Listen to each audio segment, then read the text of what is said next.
Marty Stuart, so much fun to have you back here on TCM with me. I've looked forward to this for so long. Hi, Alisa Malone. Hi. You're my friend. I know, you're my buddy. That's and right. You've got the music knowledge, I've got the movie knowledge, and together we're going to be celebrating music in the movies. And you've chosen a real wide selection of movies for us to watch, starting off with Coal Miner's Daughter from 1980.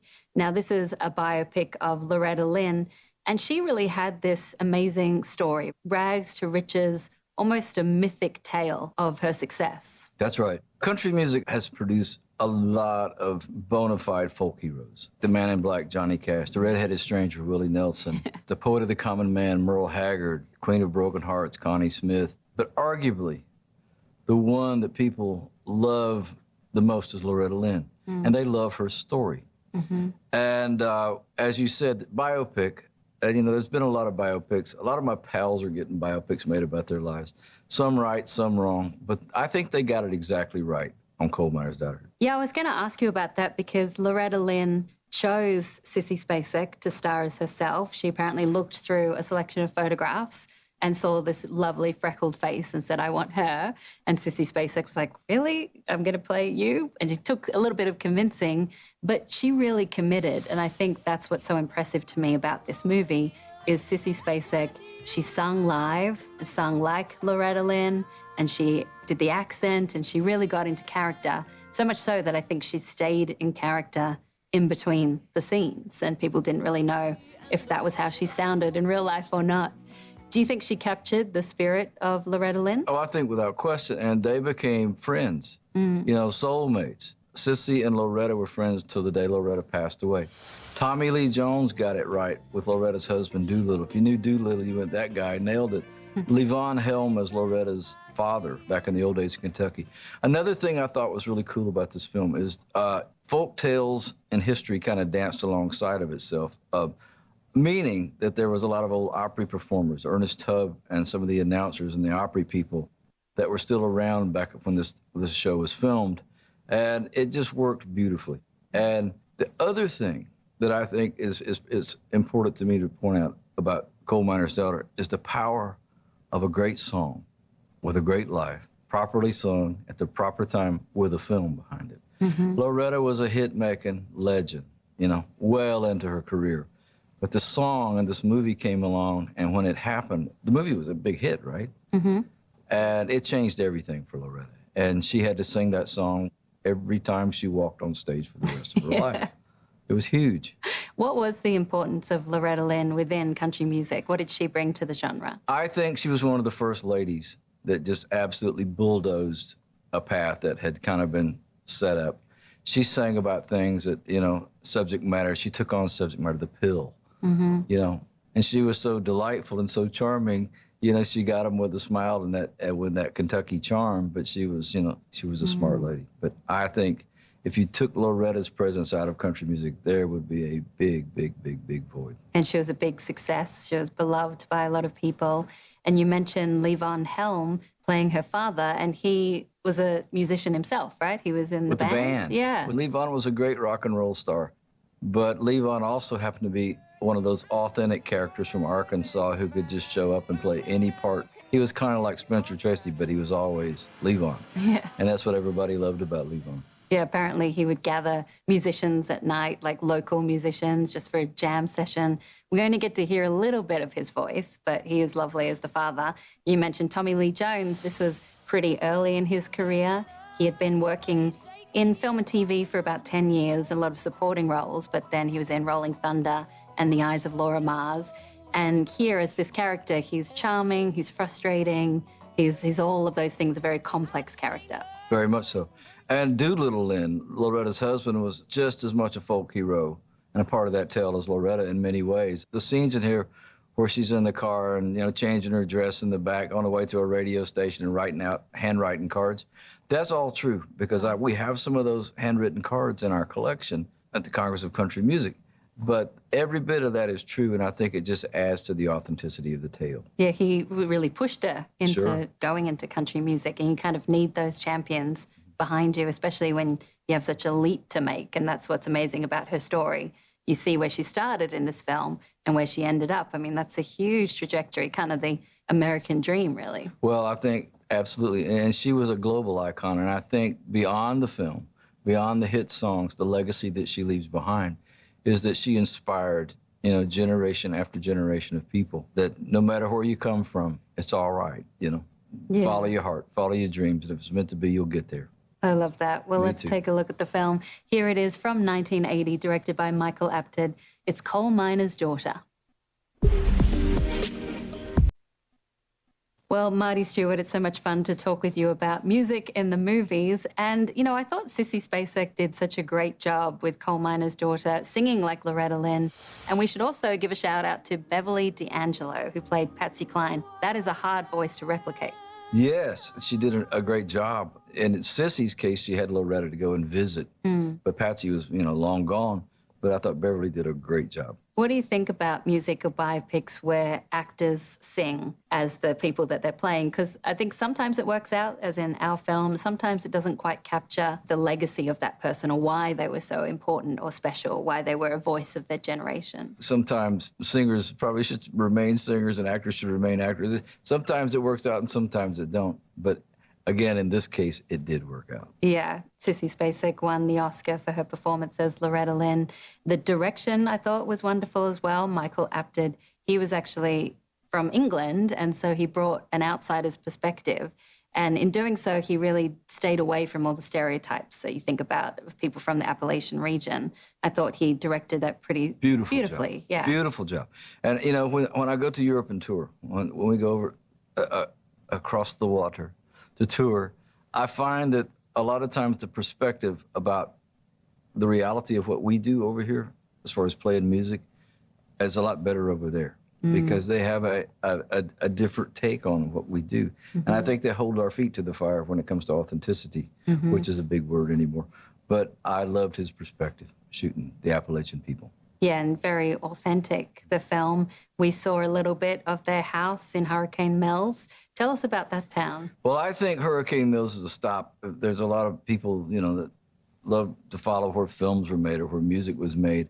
Hurricane Mills is a little town between Nashville and Memphis off of I-40. And Loretta's world was there. I think she bought the town. It's a little forgotten little town with a mill.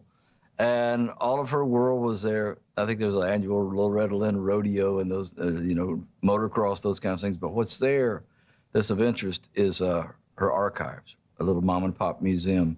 And the original lyrics to Coal Miner's Daughter are on display there, as well as some things that you saw in the movie. So if you're a fan of that, it's worth a stop. Marty Stuart, so much fun to have you back here on TCM with me. Great to be back on your show. And we have another film coming up next. It's also in the country music genre. Has a very thin plot, but it's pretty much wall-to-wall music, so stay with us. Marty Stuart, I'm so glad to have you back on TCM to celebrate music in the movies. Yeah. Yeah. We got an interesting film to talk about next. Road to Nashville from 1967. You're really going to show this? Yeah. We'll see how many people watch at the end. So, or see how many people are left watching at the end. Yeah. My favorite review I saw of this film is, it's a little strange, but far from unpleasant. Yeah, I would say that's correct. I mean, offbeat cinema. This is a film that has a very loose plot about a Hollywood executive going to Nashville to sign up acts for some kind of movie that seems to be more like a TV show. But basically, it's just musical act after musical act after musical act. So can you tell us where country music was, you know, at the beginning of the 1960s and then towards the end of the 60s when this film came out? Well, the absolute truth is, if you go all the way to the bottom of this concept, there was a rock and roll film called Blackboard Jungle.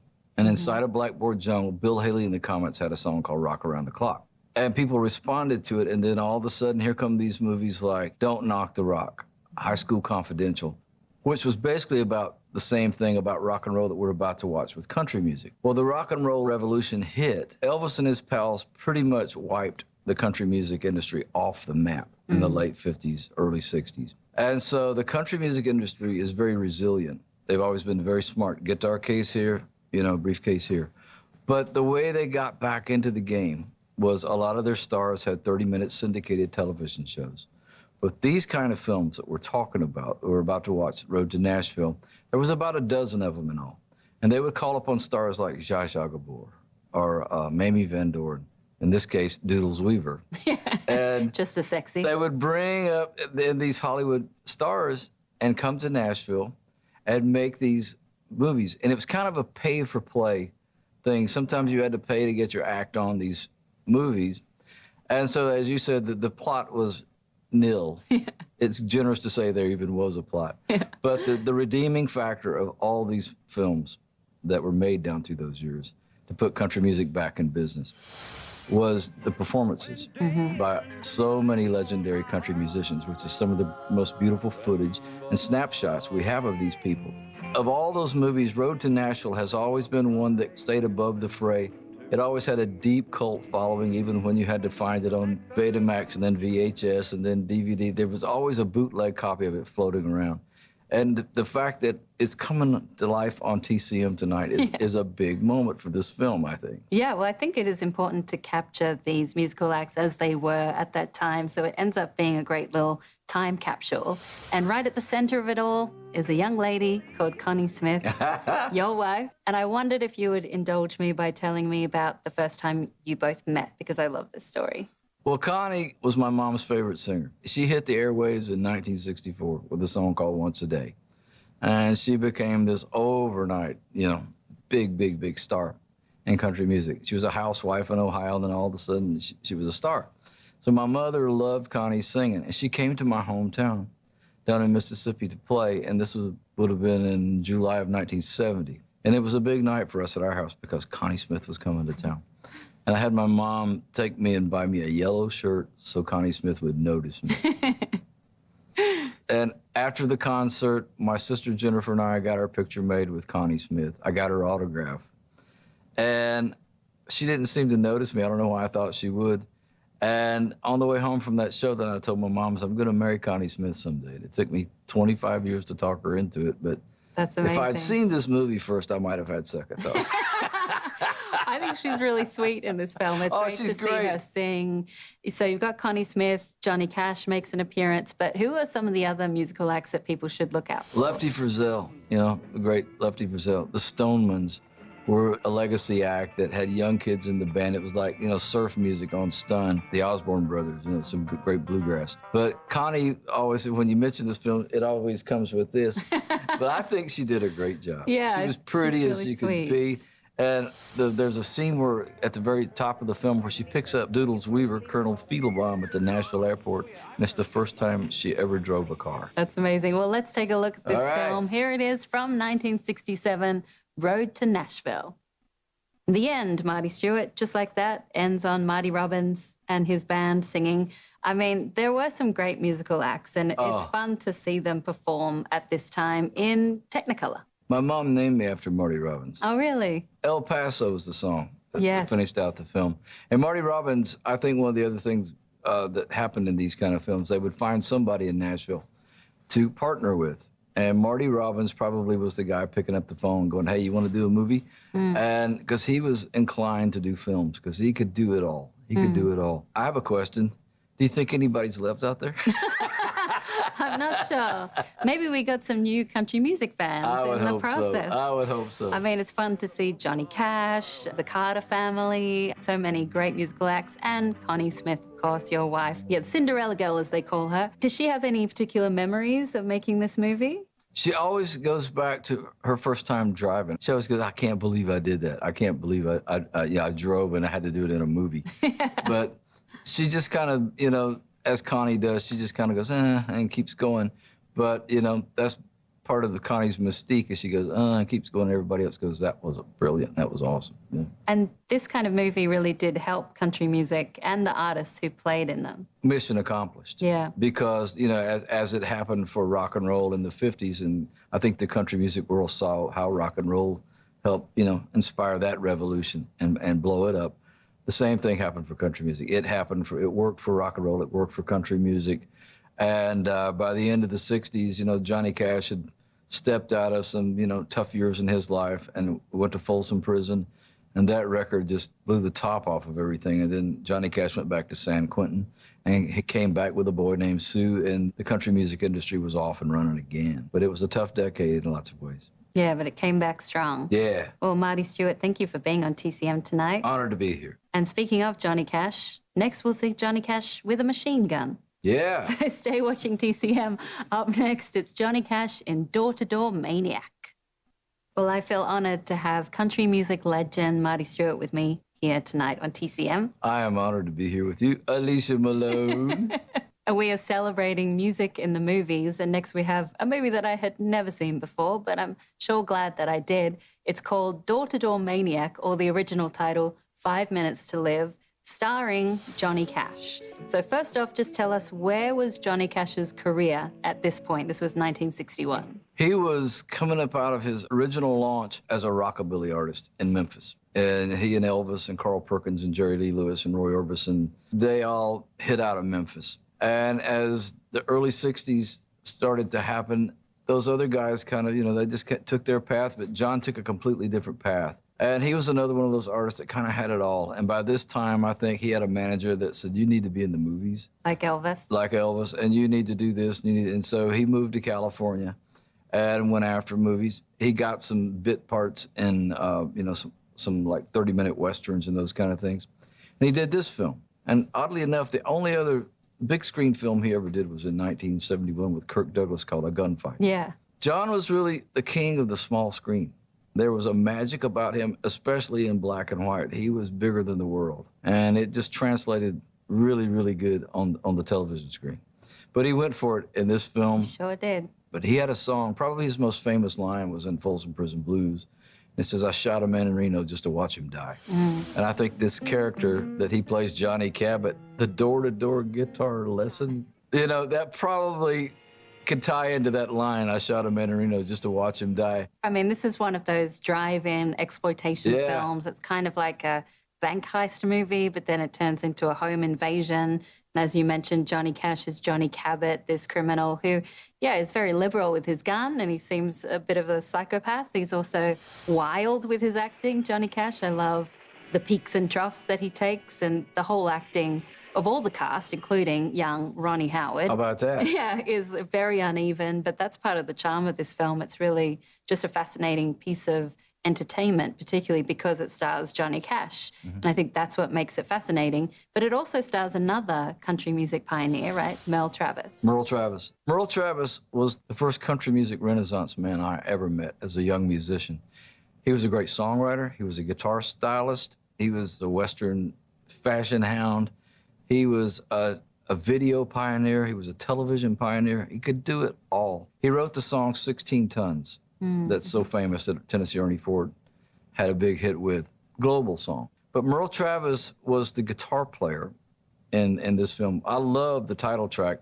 It was, 5 Minutes to Live. That's very Johnny Cash. Yeah. Very Man in Black Johnny Cash. That's Merle Travis playing guitar with the Tennessee Three on that. But all the pieces in the film, that's Merle playing guitar. Now, another film that Merle was in was From Here to Eternity. And he had a great part in that as kind of a character that came and went. But he played a song called Re-Enlistment Blues that, a lot of enthusiasts of Merle Travis would remember and could play for you. So I'm glad we get to talk about Merle Travis here tonight. Well, this is a really cool film and fun to watch. So let's take a look. Here is Door to Door Maniac, or 5 Minutes to Live. Marty Stuart, that's a wild movie that you chose for us to watch. Alicia Malone, say it ain't so. Johnny Cash running through the yard with Opie in his arms with a machine gun. Something I never thought I would see. No, you can't make that up. But so fun. I mean, and this film was originally titled 5 Minutes to Live, and then it was re-released in 1966 as Door to Door Maniac. And now, from what I understand, Johnny Cash fans just love this movie. I mean, I think it's special for them. It's a cult classic. I remember back in the 80s, I had to search to buy the movie poster. I wanted a copy of the movie poster.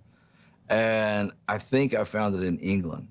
I had to pay a lot of money for it because they just weren't around. But again, this film, was kind of a treasure to the Johnny Cash world. Yeah, sort of underground. And Johnny Cash regretted making this film. He said later that he should never have done it. I never heard him mention it in all the years I was around him. Well, I was going to ask you about that because you knew Johnny Cash. You played in his band. You knew him well. What was he like, and how did that differ from the on-screen persona? He had a great quote about himself. He says, John's a good guy. JR is a really good guy. I called him JR. That's what his mom and dad called him. He says, it's cash that gives me trouble. And I think he was pretty close to cash on this film, don't you think? Yeah, for sure. Yeah. Yeah. Well, I loved him. I miss him every day. I know. He's such a cool presence and obviously did a lot for country music. And you have some of his memorabilia, don't you? I have a lot of his things in the collection. And Congress of Country Music, come to see us. I'll show it to you. What do you think about the title song here, 5 Minutes to Live? Johnny Cash was one of those artists, like any great artist. You can look at his life in periods. My favorite Johnny Cash, musically, is the early 1960s up to about 1965, 6 in there. He was not in a great place in his life. He was very open about, addiction was, after him. But musically, he was very adventurous, very, anything goes, but he was very Johnny Cash. And 5 Minutes to Live was just one of those examples of the real deal. He was the greaser from Memphis, that hit the cool button and made a record. I loved it. Marty Stuart, this has been so much fun. Will you come back next week and do it all again? I would be happy to. Good. I Yes. can't wait for that. But next on TCM, we're going to be watching Sissy Spacek and Martin Sheen in Badlands. For people like Lena Horne to actually play a character. She was someone who appeared in movies as herself, playing her music, but it was so that she could be easily edited out of the movies for Southern audiences, so her parts never had anything to do with the plot of the film and she never played a character. Here she is remarkable as Georgia Brown. Talk about presence. You've got Ethel Waters and Lena Horne together in the same film. Apparently they didn't always see eye to eye each other, but she is just wonderful as Georgia Brown. And it sadly didn't lead to many more opportunities for this cast, but it's such a pleasure to see them all together in this film. I mean, you have Louis Armstrong in Hell. Over in the Knucklehead division, there's Satchmo. Yeah. And in the Elegant division, here's Duke Ellington and his guys. I Yes. mean, it's nonstop. It's wall to wall of It's so good. performance, life, dancing, like you're saying, fashion, music. Vincent Minnelli's very first credit as a director came on this film, and I think he does a great job. Well, he telegraphed things to come here because Vincent Minnelli always brought a magic and a twinkle to everything he did to me. He has like a sense of fantasy, That's right. not reality. There I mean, you go. this is There you definitely go. fantasy. Wonderful film. Well, let's take a look at it. You got it. Here it is from 1943. This is Cabin in the Sky. Marty Stuart, Cabin in the Sky. I mean, that's such a fun watch, and it's so full of great performances and full of great dancing and wonderful singing. Elisa Malone. When I get to the Cabin in the Sky, I'm going to be able to dance the way they danced at Jim Henry's club. Oh, my gosh. Wasn't that great? So cool. And then you have Duke Ellington. So many little cameos from famous performers. When you think about a performer like Ethel Waters or like Lena Horne, I mean, that takes real power to have a voice like that and to make it look like it's nothing at all to sing. Yeah. Was Ethel Waters in the Broadway production? She was, yeah. So she was ready. Yeah, she was ready. She knew that character well, and she was asked to reprise the role, and she was ready for it. She'd practiced, but you see that with her because she's really lived in this performance of Petunia. Yeah. But I love watching Lena Horne perform. Me too. I mean, I think she's so sassy and wonderful as Georgia Brown. Well, what brings it, there's an old song called, Sweet Georgia Brown. Yeah. An old swing song. And if you put the lyrics to that together with the character that Lena Horne played, they let you go, there it is. Exactly. She did great. Exactly. Vincent Minnelli, we were saying this is his first credit as a film director. And he wanted to approach this movie with real affection for the characters. No condescension, just pure love and respect. And I think he achieved that. I think so, too. Where did he go after this one? What was his next film? After this one, he did a comedy called I Do'd It. And then, which also featured Lena Horne, but again in a role that she could have been easily cut out of, just as a musical performer. And then not too long after that came Meet Me in St. Louis, which is another great example of him taking a small town story and delivering it with real affection and warmth for the characters. I think that was what made him special. And like we were saying, delivering the magic of the musical. You don't necessarily want your musicals to be reality. No. You want them to be fantastical. He was brilliant at that. He had the twinkle. He did. You do, too. Oh, thank you, Marty always have. Stuart. Well, stay right where you are because next we're going to be watching a fascinating documentary about the Newport Folk Festival. Stay with us. out with you. And I love hanging out with you. And you've picked some really interesting films for us to watch. Now we're going to the genre of folk music to watch Festival from 1967, directed by Murray Lerner. And tell us about the importance of the Newport Folk Festival, which is what this documentary covers. The Upper East Coast has always had a vibrant music scene to this day. And the Newport Folk Festival is still going on. There were some interruptions, but I think it started in 1959. And it was one of those festivals that fast became a tastemaker kind of festival. Record executives had their eyes on it. The best photographers, the best writers, the best magazines sent their best writers. Guys like Murray Lerner, who shot this film. Mm-hmm. And there was always, a cool cast of people taking care of whatever was going on stage, which was always pretty profound. But the folk music boom that happened in the early 1960s that gave us stars, like Dave Van Ronk, Joan Baez, Mimi Farina, Bob Dylan, Eric Von Schmidt, on and on and on, Doc Watson, on and on and on. But a lot of the training ground was these festivals.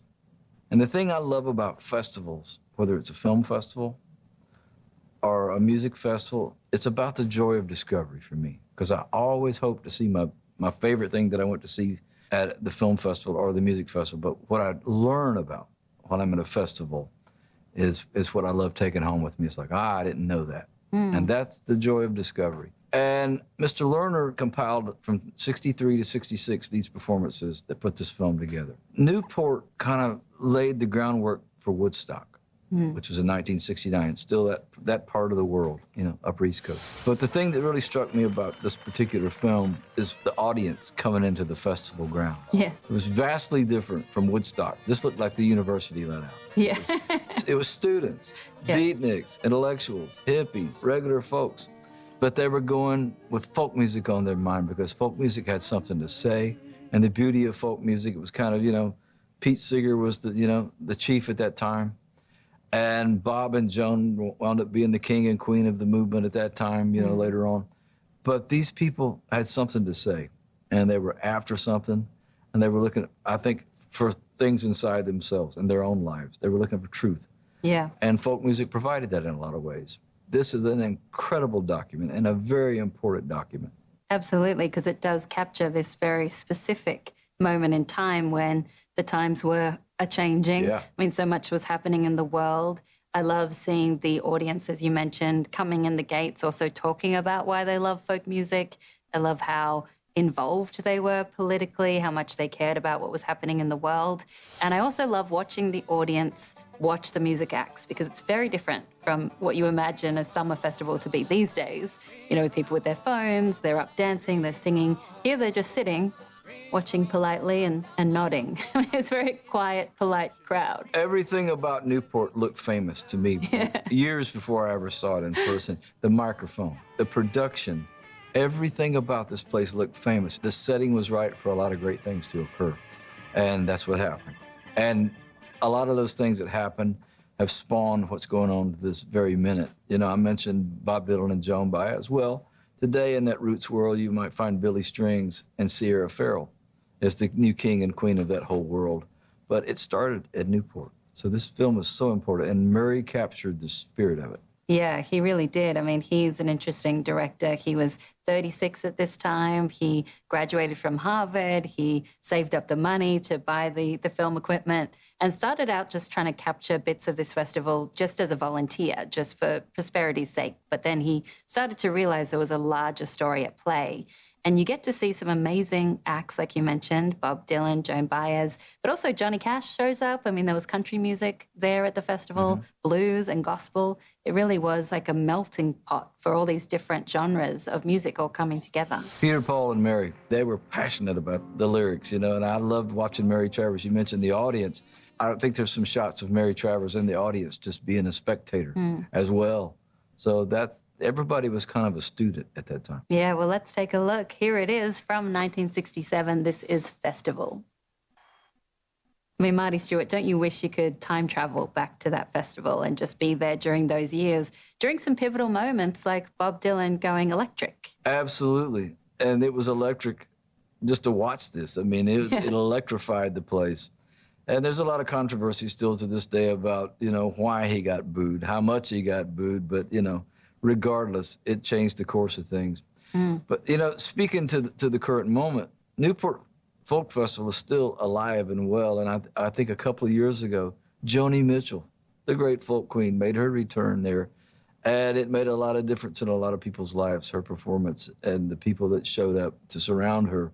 So I love the fact that it's still up and running and doing well. Yeah. And like you said before the film, Newport Folk Festival is so famous. The microphones, just the way it looked, the stage, the way the audience looked. And I think this is a great companion piece if people watch A Complete Unknown about Bob Dylan, because they recreated some of the scenes from the Newport Folk Festival. And Murray Lerner really took this film and made it into something interesting by not presenting it chronologically. I know some people complain that the music acts are in snippets and you don't get the full musical act, but you get such a range of performers. I mean, it probably would have been hours long if you did the full performance. And he kept in all the fun behind-the-scenes moments, like the very beginning, where he's arguing with the band about whether he should have cut, and then he was trying to capture the sound with Joan Baez. I mean, just those little behind-the-scenes moments are really fun to watch. Well, there's snippets of acts like the Osborne Brothers, Tex Logan, and the Lilly Brothers, Howlin' Wolf, and the Staple Singers. I wish I could see every minute of footage, and I think Murray probably has re-released that in some form or another. But I'm telling you what, it would have been a thing to behold, to be there and see every bit of it. But thank you, Mr. Murray Lerner. Yeah, I mean, he was nominated for an Oscar for this documentary, but then he ended up winning a Best Documentary Oscar for a movie called From Mao to Mozart, Isaac Stern in China. I mean, he had a great career and he was known for these music documentaries and really captured folk music and how important it was to people at that time. I love Peter Yarrow's quote at the very beginning where he says folk music is like the personification of one human being handing out, extending his hand to another human being without losing its dignity. Right. Why was folk music so important to people? Well, the word folks, music of the folks, that woodpile back there, it's a very folksy kind of thing. Merle Haggard is a tale of the common man and woman and everyday life of the human condition. And these songs had a way of telling stories and that no other kind of music has ever done before or since, I think.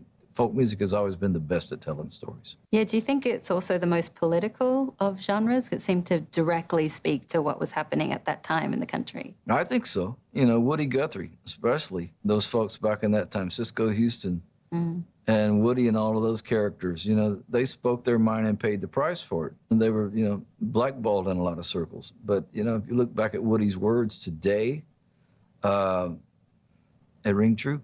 Yeah, I think this movie also rings true to today as well. So great pick. Thank you, Marty Stuart. You bet. And we've got another film coming up next. We are going to a crooner next, another documentary with Dean Martin. So stay with us.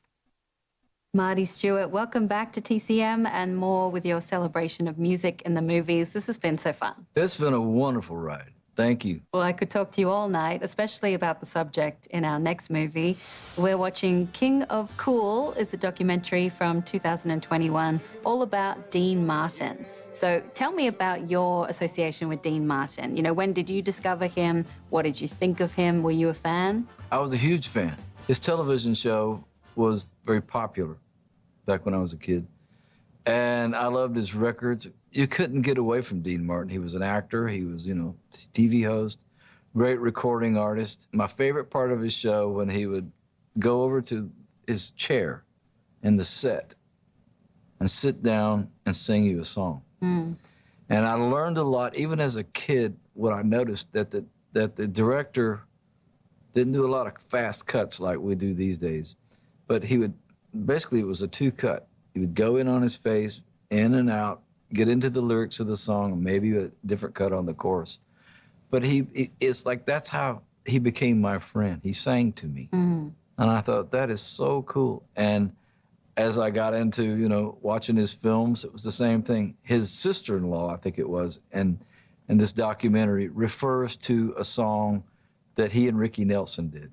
There was a film called Rio Bravo. And there's a scene in the sheriff's office where at the end of the day, they just kind of hanging out and they sing My Rifle, My Pony, and Me. That's where I long to be. And I think it's one of the greatest things that Dean Martin ever did. And it goes back to when I saw him as a kid on that TV show. He sang to me. And we talk about country music or rock and roll or folk music or whatever. It doesn't get any better than that. To me, it was a very spiritual song. I mean, what's amazing about him in that performance and all of his performances is just how effortless it seemed. I mean, he did have that cool persona, very mysterious. I mean, what does that mean to you, cool? What does that mean when it goes on stage? I liked what the fella said at the top of this film when they were trying to define cool or define Dean. He said there was an air of mystery about him, almost like an undealt card. There you go. And I think there's a lot in that statement right there. It was an undealt card. And his wife said it. His kids said it. You know, we knew him, but we never knew him. And I think there was a piece of himself that he kept to himself for whatever reasons. Yeah. The thing about great stars is you can't quite put your finger on everything. And there's an illusion there, and there's a magic there that's unexplainable. Johnny Cash would walk into a room. It doesn't matter who else was in the room. Give me your best presidents. Give me, your athletes, whatever. Something changed when he walked into a room, and I have to believe it was the same with Dean Martin. Yeah, I think it was true of everyone in the Rat Pack, but Yeah. Dean had that special something about him, that mystery, that allure. And, not that much was known about Dean Martin in comparison to someone like Frank Sinatra. And that's what's so great about this documentary is that you have people that worked with Dean, you have the relatives of Dean Martin, I mean, people that knew him as best as they could, sharing their memories. I mean, that's what I really loved about watching this. Me too. And the other thing I loved about this, just the archival footage, down through the years of him and Jerry Lewis just barnstorming, the kind of grainy black and white nights on stage with the Rat Pack, early days in Vegas. The other thing I learned from Dean Martin, he always kind of sang to me with a wink, like, kid, I know what we're doing. And he always kind of treated show business with the irreverence it deserves. I mean, there was always a detachment. It's just a gig, kid. That's always the message I kind of got from everything that he did. That's wisdom. Absolutely. Let's take a look at the film. Here it is from 2021, King of Cool. Mr. Martin. Marty Stuart, I found King of Cool so interesting to watch, particularly how different Dean Martin was from his onstage persona. I mean, he was playing the drunk, like he didn't care, but actually he was a hard worker and a family man. Family man. It all goes back to family to me. I think it all goes back to he was a family man. And speaking of family, the first time I heard about King of Cool when it first came out, and I kept looking for it, and I could not find it, and I finally saw it on TCM. My TCM family played it for me, and it was worthy of its praise. It was such a beautifully shot, a lot of heart, and as you said, I'm so glad a lot of his buddies and the people that were really there that didn't throw the chief under the bus, that just put the facts out there. Exactly, and you mentioned heart. I mean, some of the scenes with, Dean Martin and Jerry Lewis and their breakup and people talking about what that meant to both of them and how devastated they both were. I mean, that was kind of heartbreaking. I imagine when you have such a close creative collaboration, when that breaks up, that's like devastating, like losing a family member. It's like losing a family member. It's a divorce in the family. And I got to tell you, every time I see Frank Sinatra put them back together on that telethon, I bawl. I mean, it gets me every time because that's the way it should be. Me too. What do you think of Dean Martin as a singer? Because we hear in the documentary that he was always a little behind the beat. He had interesting phrasing. Again, that very effortless, smooth voice that came out of nowhere. Total stylist. You can look at guys like Elvis. Elvis studied Dean Martin. A lot of people studied Dean Martin. And I think when I get to the cabin in the sky, I'm going to be able to dance like they did at Jim Henry's, but I'm going to be able to sing like Dean Martin. Yeah. So easy, so easy. Yeah, so smooth. I remember, I think I was 17 and I was in a record shop, and for some reason I bought a greatest hits of Dean Martin CD and just could not stop listening to it. Just that voice. I mean, it's unmistakable as Dean Martin, and what he sung about with the Italian-American influence, and how cool he was and how he was such an important member of the Rat Pack. What I also loved in this documentary was showing how he, stood up for people, how he was really loyal. And you mentioned before the film that he didn't care about show business. He didn't care about celebrity. He also didn't care about parties, like that he called the police on his own party so he could go to bed. One of my favorite things that was said in this film was the guy at his party that went down the hall looking for the restroom or something and saw him in there watching the Andy Griffith Show, while the party was going on. He said, "Hey, Pally, come on in." And, because he was a loner. I get that. I'm that guy, I relate to that so well. But it's like the party's back there, but he carried it with him in his heart wherever he went. Yeah, he couldn't care less about all of that stuff. Well, Marty Stuart, this has been such a pleasure to have you on TCM for 2 weeks. I wish we could do more. Please come back soon. Will do. Thank you for having me. I love you. Yeah, you're always welcome here at TCM. Right. Thank you, Marty. And coming up next on TCM, we'll be watching Missing with Sissy Spacek and Jack Lemmon. Stay with us.